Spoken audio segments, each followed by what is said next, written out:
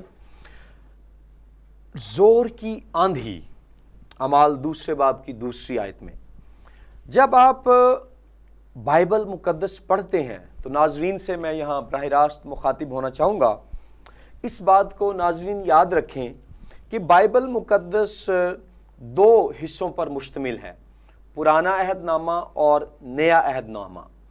اور عاشر صاحب بائبل کے مفسرین بیان کرتے ہیں کہ پرانے اور نئے عہد نامے کا تعلق اس طرح سے ہے کہ نیا عہد نامہ پرانے عہد نامے میں چھپا ہوا ہے اور پرانا عہد نامہ نئے عہد نامے میں کھلتا ہے. صحیح. مقدس اگستین نے کہا کہ پرانا اور نیا عہد نامہ خدا کے 2 لب ہیں جن کے ذریعے سے اس نے بنی نوع انسان سے کلام کیا ہے. بہت اچھا.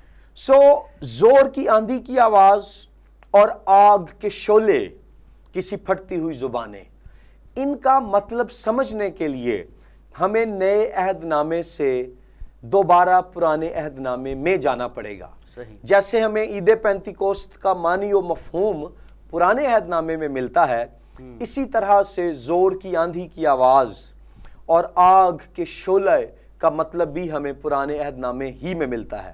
بالخصوص پیدائش کی کتاب 1 باب، اور اگر آپ پہلی آیت سے پڑھنا شروع کریں تو لکھا ہے خدا نے ابتدا میں زمین و آسمان کو پیدا کیا اور زمین ویران اور سنسان تھی اور گہراؤں کے اوپر اندھیرا تھا اور خدا کی روح پانی کی سطح پر جنبش کرتی تھی.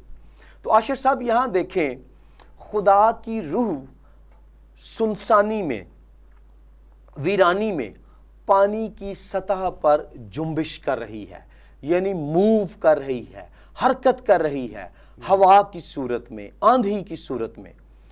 بائبل مقدس میں آندھی خدا کے پاک روح کی زور آور حضوری کی علامت ہے. واہ، ہاللویا. بائبل مقدس میں آندھی روح القدس کی طاقتور موجودگی کا نشان ہے.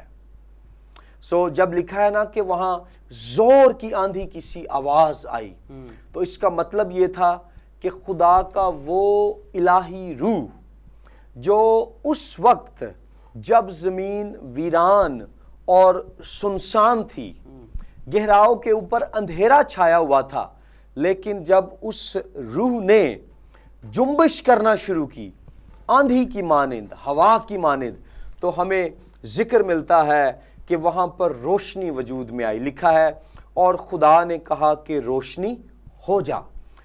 آندھی روح القدس کی صورت میں الہی حضوری کا نشان ہے، وہ مقدس اور قدرت بھری الہی حضوری جس کے وسیلے سے ویران اور سنسان جگہوں میں زندگی اور شادابی آ جاتی ہے اور تاریک زندگیوں میں روشنی آ جاتی ہے. ناظرین، اگر آج آپ کی زندگی کے کسی پہلو میں ویرانی ہے، تاریکی ہے، تو خدا سے دعا کریں کہ اس کے پاک روح کی آندھی کی جنبش آپ کی زندگی میں آئے تاکہ آپ ویرانی کی جگہ شادابی، موت کی جگہ زندگی اور تاریکی کی جگہ روشنی کا تجربہ کریں. دوسرا پھر آپ نے عاشر صاحب پوچھا کہ آندھی کے ساتھ ساتھ آگ کا ذکر ہے. اگر آپ عہد عتیق یعنی پرانا عہد نامہ پڑھیں تو پرانے عہد نامے میں آگ خدا کی حضوری کا نشان ہے. دراصل اعمال 2 باب میں روح القدس کا 120 ایمانداروں پر نازل ہونا اور آج کے زمانے میں کلیسیا پر نازل ہونا خدا کی حضوری کا نازل ہونا ہے. پاک روح کا ایمانداروں کی زندگیوں میں آنے کا مطلب ہے خدا ان میں آ گیا ہے۔ صحیح۔ یسوع مسیح نے کہا کہ جہاں کہیں 2 یا 3 میرے نام سے اکٹھے ہوں گے میں ان کے درمیان موجود ہوں گا۔ تو آج خداوند کیسے ایمانداروں کے درمیان موجود ہوتا ہے؟ روح القدس کی حضوری کے وسیلے سے۔ سو یہ حضوری پرانے عہد نامے میں آگ کی صورت میں بھی ملتی تھی۔ مثلاً آپ خروج 3 باب کی اگر 2 آیت پڑھیں تو وہاں لکھا ہے، اور خداوند کا فرشتہ ایک جھاڑی میں سے آگ کے شعلے میں اس پر ظاہر ہوا، یعنی موسیٰ پر ظاہر ہوا، اور اس نے نگاہ کی اور کیا دیکھتا ہے کہ ایک جھاڑی میں آگ لگی ہوئی ہے پر وہ جھاڑی بھسم نہیں ہوتی۔ تب موسیٰ نے کہا، میں اب ذرا ادھر کترا کر اس بڑے منظر کو دیکھوں کہ یہ جھاڑی کیوں نہیں جل جاتی۔ جب خداوند نے دیکھا کہ وہ دیکھنے کو کترا کر آ رہا ہے تو خدا نے اسے جھاڑی میں سے پکارا، موسیٰ کو پکارا اور کہا، اے موسیٰ، اے موسیٰ۔ اس نے کہا، میں حاضر ہوں۔ تب اس نے یعنی خدا نے کہا، ادھر پاس مت آ، اپنے پاؤں سے جوتا اتار، کیونکہ جس جگہ تو کھڑا ہے وہ مقدس زمین ہے۔ پھر اس نے کہا یعنی خدا نے کہا کہ میں تیرے باپ کا خدا یعنی ابراہیم کا خدا اور اسحاق کا خدا اور یعقوب کا خدا ہوں۔ لیکن عاشر صاحب، یہ خدا جس پر موسیٰ نظر کرنے سے ڈر رہا ہے، کس صورت میں موسیٰ کو نظر آیا ہے؟ آگ کی صورت میں۔ ہاں جی بالکل آپ نے ٹھیک کہا، آگ کی صورت میں۔ اور اگر آپ پطرس رسول کا خط پڑھیں تو وہاں بھی لکھا ہے، ہمارا خدا بھسم کرنے والی آگ ہے۔